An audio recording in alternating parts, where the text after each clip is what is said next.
It started off like any other weekend trip. We were supposed to visit my grandparents out of town, just a short train ride away.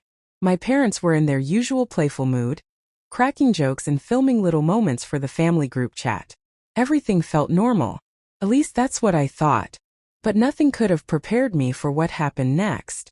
As we reached one of the smaller stations mid-route, my parents suddenly stood up and said, "Let's stretch our legs for a minute." I followed them off the train carrying my bag, not thinking much of it. We laughed, chatted for a bit on the platform, and then without warning, the train doors started to close. I turned around only to see my parents still inside, waving and smiling as the train pulled away. I stood there frozen, confused, thinking it was just a joke, a weird prank maybe. But then minutes passed, and they didn't come back. They'd actually left me there, alone, at a completely random train station I'd never seen before. No money, no phone signal, just me and a half-dead phone with barely enough battery to open Google Maps. I didn't know whether to laugh or cry. At first, I honestly believed they'd come back for me in the next train. Maybe they were hiding nearby, filming for some sort of twisted family vlog idea. But that train came and went, and they weren't on it. They thought it would be funny to see how I'd figure it out. Their words, not mine. Let's see how she finds her way home. I stood there staring down the empty tracks, unsure if I should start walking, call for help, or just sit and wait. That was the moment I realized this wasn't just a joke anymore. I sat on the cold bench trying not to panic, but my mind was racing. Every minute felt longer than the last. I kept replaying their faces in my head, smiling, laughing like it was all just some harmless fun. But I didn't feel like laughing. I felt abandoned.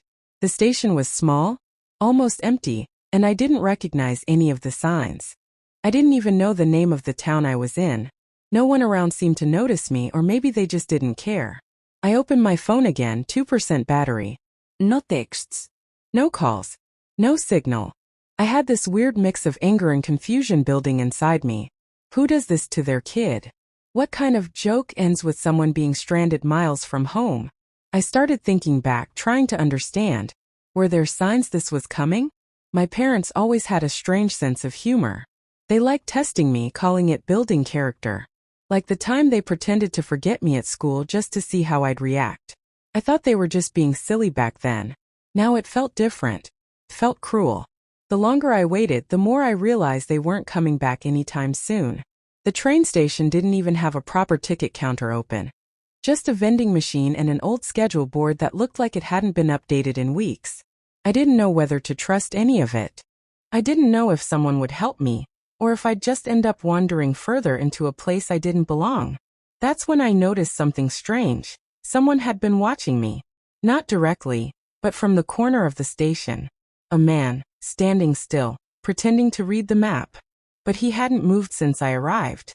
I tried not to look directly at him, but I could feel it. His eyes, locked on me like he was waiting for something. Maybe I was being paranoid. Maybe he was just a regular traveler. But something about the way he stood there, barely blinking, made my stomach twist. I shifted my bag closer and walked toward the far end of the platform, pretending to look for a schedule. When I glanced back, he had moved too, just slightly, but enough to confirm he was tracking me. I thought about calling out, maybe asking someone for help, but there weren't many people around, and the ones who were there didn't look much friendlier. A couple sitting on a bench looked more interested in their phones, and an older woman feeding pigeons didn't even glance up. I felt invisible and exposed at the same time. I didn't want to show fear, but I could feel it in every step I took. And still, nothing from my parents. No message, no sign of them turning this into some kind of dramatic reveal. Just silence. And me stranded. I started wondering if they even realized how serious this had become. Did they think I'd just laugh it off and find my way home like some reality show contestant? Or worse, were they testing me again like some twisted lesson? That's when I remembered my cousin Jake. He once told me about a time my parents left him at a gas station during a road trip when he was 12. Just for a minute, they said. But it wasn't a minute. It was over an hour. He laughed about it now, called it a family tradition. I never thought I'd be next. And now here I was with a dying phone, no money, and someone possibly following me. I kept moving slowly, making sure not to look too panicked. The man was still behind me, but he kept his distance. Never close enough to confront, never far enough to forget. My heart was pounding so hard I could hear it in my ears. I pretended to look for something in my bag, hoping he'd think I was busy. My phone buzzed weakly. Battery at 1%. I opened the map app one last time just to try and figure out where I even was. The screen froze for a second, and then went black. Dead. No more lifeline. The station felt colder now. The wind picked up and the lights flickered. I knew I had to do something, but I didn't want to make the wrong move. I considered asking someone to use their phone, but who? No one looked trustworthy. The longer I waited, the more trapped I felt. The train schedule board listed one last train heading toward the city, but it was in 20 minutes. I had no ticket, no way to buy one. I didn't even know if I'd be allowed on without it. The man was now sitting on a bench, but his head was still turned slightly my way. I had a strange feeling like this wasn't just some random guy. What if he wasn't a stranger at all? What if my parents had set this up somehow, part of the joke or test? Or worse, what if he knew them? I backed up slowly, trying to keep him in my sight.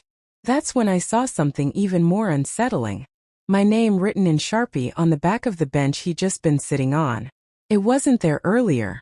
I hadn't seen it. But now it stared back at me, plain and clear. My breath caught in my throat. There was no way that writing was just a coincidence.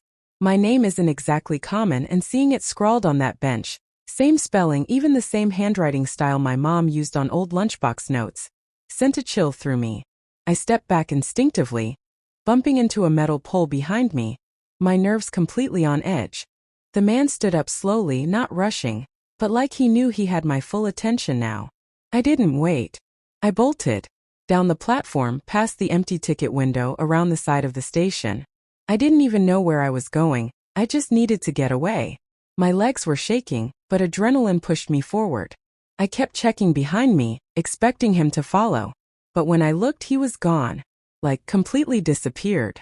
No footsteps, no sound, nothing. That almost scared me more. I ended up behind the station near a row of old vending machines and broken benches. That's when I heard the buzzing. A phone. Not mine. Tucked behind one of the machines, I spotted it. An old iPhone, screen cracked, vibrating softly. I hesitated, then picked it up. One missed call. The contact name. Dad. My chest tightened. Was this mine? Had I dropped it somehow earlier? But no, this wasn't my case. I didn't recognize the wallpaper either. Suddenly, it started ringing again. Same name. Same number. My dad's number. I stared at it, frozen. I didn't answer. I couldn't. How was his number calling this random phone? I looked around, still no one. Just shadows creeping as the sun dipped lower. If this was part of the joke, it had gone too far. Way too far. And if it wasn't, then something else was happening. Something I wasn't ready for. My fingers hovered over the screen as the phone buzzed in my hand. I finally answered, heart pounding so hard I could barely speak. Hello. I whispered. But the voice that answered wasn't my dad's. It was someone else entirely, low, calm, and unfamiliar. You're not where you're supposed to be, the voice said. I froze. Who is this? I asked, trying to sound strong. No response. Just silence. Then the call ended. I stood there gripping the phone, everything around me spinning. I didn't know if I was scared, angry, or just completely overwhelmed. But then I saw something on the phone screen. A note app, left open. One sentence. Train 216. Last chance. I didn't think. I just ran. Back through the station, past the empty benches and flickering lights. I didn't even know if Train 216 was real, but I had nothing left to lose. Just as I reached the platform, I saw it. A train pulling in, slow and screeching. The same man from earlier was standing by the door. He didn't say a word. Just looked at me, nodded once, and stepped aside. Against every instinct, I got on. Inside, it was empty. Too empty. My footsteps echoed as I walked through the car. Then voices. Familiar ones. Laughter. I turned the corner into the next car. And there they were. My parents. Sitting casually, smiling like nothing happened. You made it, my mom said, clapping her hands like this was some sort of game show. My dad handed me a bottle of water like a reward. We knew you'd figure it out. I didn't say anything. I just stared at them. But before I could ask anything, A new voice came over the train intercom, one that didn't belong to the conductor. It simply said, "You were never meant to get back." The second that voice echoed through the train, the air shifted. My parents' smiles faded just a little, just enough for me to notice. I looked between them, waiting for some kind of explanation, anything, but they didn't speak. My mom just looked out the window, and my dad suddenly seemed very focused on fixing his watch, like he couldn't meet my eyes. I felt a chill crawl up my spine. The train kept moving, but I wasn't even sure where it was going anymore. I sat down across from them, exhausted, angry, but also strangely numb. "Why would you do this?" I finally asked. My voice came out shaky. "Why leave me like that? Why let it go so far?" My mom sighed. "We didn't think it'd get that intense. We thought you needed a push. To grow. To figure things out on your own." My dad added, "It was supposed to be controlled. Monitored. That man wasn't part of the plan." That's when it hit me. They'd planned most of it, but not all of it. The writing on the bench. The strange phone. The voice on the intercom. Some of it was theirs. But something else had slipped in. Something they couldn't explain. Maybe it was just coincidence. Maybe not. Either way, the message was clear. Sometimes people take things too far in the name of teaching a lesson. Eventually, we got off at a familiar station. The sun had set, but the streetlights felt comforting. Safe. I didn't speak much on the ride home. I just watched the road, wondering how I'd ever trust them the same way again. Now looking back, I still don't know what was real and what was part of the test. But one thing's for sure, I found my way home. Just not the way they expected.